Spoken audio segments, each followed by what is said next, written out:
This is the Grant Report, broadcasting live from Washington, where tonight's breaking story is shaking the foundations of political trust in America.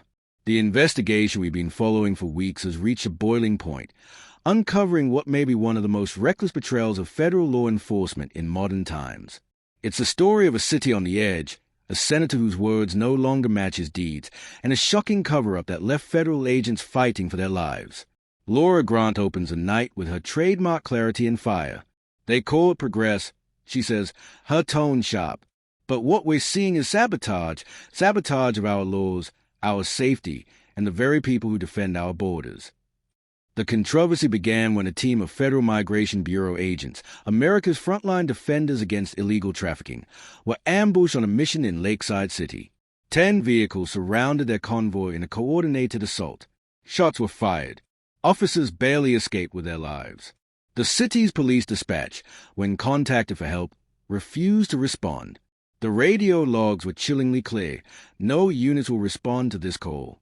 Grant's voice lowers. Imagine calling for backup and hearing silence. Imagine being hunted in your own city while your supposed allies stand down.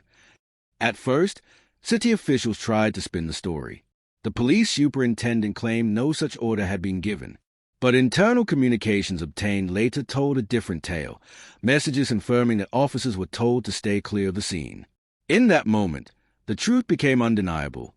Someone high up had given a stand-down command, leaving federal officers to face an armed mob alone. As outrage spread, Mayor Brandon Jay and his allies doubled down. In public statements, they claimed the city would not cooperate with federal immigration enforcement absent a warrant. To them, it was about civil rights. But to many watching, it looked like dereliction of duty. When law enforcement becomes optional, law itself begins to crumble.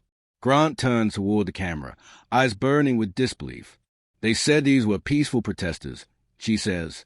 But the agents saw the truth: automatic weapons, pinned cars, and bullets flying. This wasn't protest. It was an ambush. She pauses. And the man responsible for this policy failure, Senator Rayner, doesn't just deny his role. He funded it. Documents leaked to the Grant Report revealed that Rayner's campaign had quietly routed over $1 million through shell groups into an organization called Civic Unity Front. On paper, it was a nonprofit dedicated to community outreach. In practice, it was a coordination hub for street mobilizations and protest logistics. Vehicle rentals, encrypted communication networks, cash stipends, all connected by a trail of wire transfers. Grant's team uncovered the money trail with help from a whistleblower known only as Orion, a city clerk who risked his career to reveal the truth. The file showed direct overlap between Civic Unity Front expenditures and the vehicle's use in the ambush. In a single sentence, Laura summarizes the entire scandal. He didn't just turn his back on the law. He paid for the chaos that nearly killed those agents. Still, what came next stunned even her. Surveillance footage from a downtown hotel placed Senator Rayner at a private meeting with the city's chief of civil affairs, Eli Harper, just 2 nights before the attack. At one point, Harper slides a white envelope across the table. Investigators later confirmed the envelope contained the same dispatch codes used to cancel federal backup that day. It was no longer a theory. It was evidence. When Grant's team aired the footage, the public erupted. Hashtags demanding accountability trended for days. Citizens from across the country gathered for vigils, holding candles and photos of the injured agents. Duty isn't optional, read one sign. A retired police captain told reporters, "We always show up when called." That's what separates order from anarchy.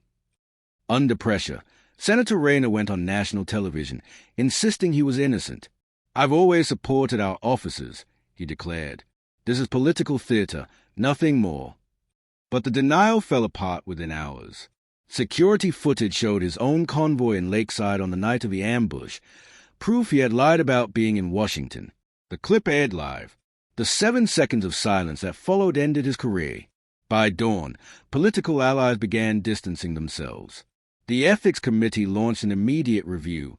The city's chief of civil affairs, Harper, was arrested and charged with conspiracy to obstruct federal law enforcement. Rayner's aide resigned.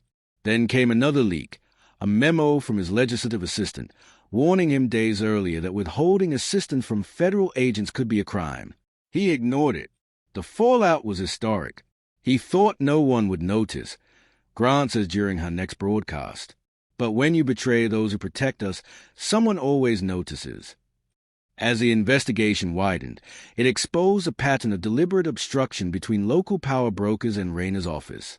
They called it civil sanctuary coordination. What it really meant was creating zones where federal agents couldn't operate safely, zones of lawlessness hidden behind the language of compassion. In one of her most-watched segments, Grant stood before a wall of names, officers, agents, and civilians who had paid the price for political gamesmanship. Every name here, she said, represents a life risked or lost because leaders chose politics over principle. They say chaos is power, but power without conscience destroys nations. The images that followed drove the point home, agents exchanging gunfire in an alleyway, shattered windshields, the flicker of emergency lights reflected on wet pavement. These weren't abstractions. They were the real consequences of cowardice. When Rayner's office released a final statement accusing media extremists of fabricating evidence, it only fueled the outrage. People remember the videos, the dispatch recordings, and the faces of those who almost died. Truth, once buried, had clawed its way back to the surface. Weeks later, the Senate chamber echoed with words never before heard from Rayner himself. "I resign," he said quietly, head bowed. Federal prosecutors moved forward with charges of obstruction, misuse of funds, and dereliction of duty. The news spread across every screen in America. Laura Grant's final broadcast on the matter was less fury, more reflection. "For weeks," she began, "we've seen bravery and betrayal side by side. We've seen what happens when silence becomes policy. But we've also seen something stronger than corruption, the resilience of truth." She leaned closer to the camera. Senator Rayner endangered lives. He undermined the people who defend this country. But the truth caught up to him. And tonight, that truth belongs to every officer who still believes in duty. The closing montage rolled. Images of candlelit vigils, federal agents saluting the flag, citizens waving signs calling for justice. Her voice carried through the final frames. Our nation was built by those who show up when the call comes. That duty doesn't vanish because it's inconvenient or unpopular. It's sacred. It's American. And no politician, no matter how powerful, gets to rewrite that. The screen faded to black, leaving one final line of text. The investigation into the Lakeside ambush remains ongoing. Weeks later, headlines confirmed the outcome. Rayner indicted on 3 counts of obstruction, Civic Unity Front disbanded, and new bipartisan legislation introduced to guarantee full cooperation between local and federal agencies during emergencies. Laura Grant's expose, caught red-handed, would go on to win a National Journalism Award for investigative reporting. In her acceptance speech, she said only 9 words. They tried to freeze the truth. We melted the ice. The crowd stood in silence, then applause.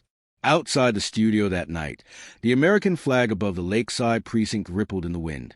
Quiet proof that no matter how dark the cover-up, truth always finds its light.